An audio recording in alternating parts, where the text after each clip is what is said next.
South Korea's impeached president is refusing to answer questions from the country's anti-corruption agency after being taken into custody. Yoon Suk-yeol was impeached in December after his short-lived martial law declaration threw the country into its worst political crisis in decades. North Asia correspondent James Oaten joins us now from Seoul. Hey James, so what's happened since Mr. Yoon was detained in those dramatic scenes yesterday?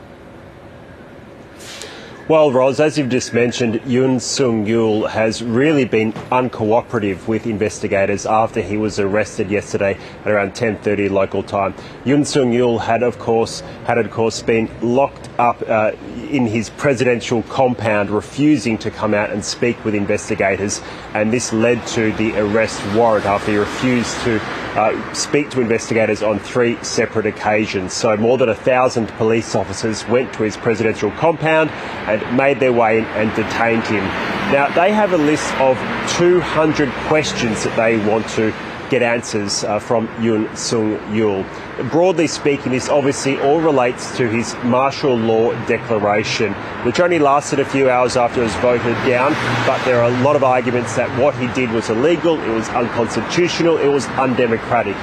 Though there are a few specific allegations that the Anti-Corruption Agency for High-Ranking Officials, which is the anti-corruption watchdog here, would be keen to ask Yoon Suk-yeol.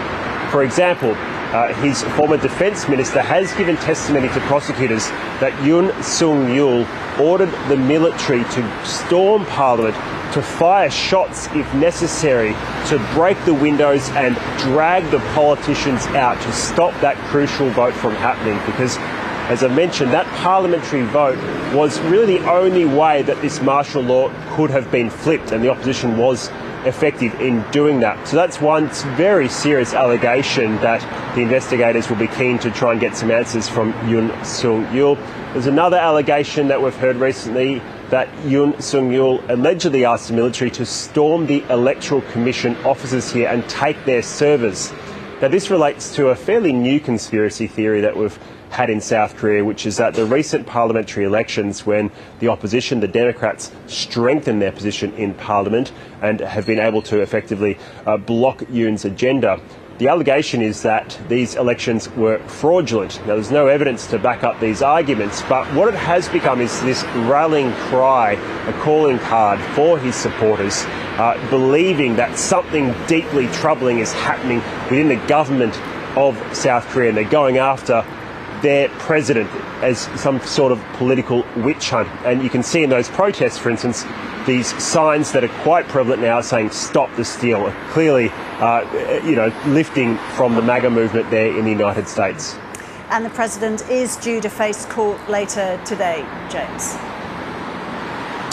He is, but it looks like that won't be happening. So yesterday the president was detained. He was kept in a detention centre overnight, and today he was meant to answer questions in the morning, but that's been pushed back to the afternoon, citing health issues. So the Constitutional Court is a separate beast.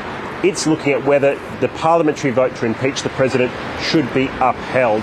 The last hearing was over in just a few minutes because Yoon Suk-yeol refused to show up, but they're determined to go ahead with or without his cooperation. So today we'll hear more of the meaty arguments for and against whether or not the impeachment should be upheld. That's happening around 1 o'clock local time. Yoon Suk-yeol won't face his second round of questioning until 2 p.m. local time. So it really doesn't seem that he's going to be attending court, but it'll still go ahead without him. The whole process should take about 3 months, and then we'll get a determination whether Yoon Suk-yeol is officially and finally out of office. Ros?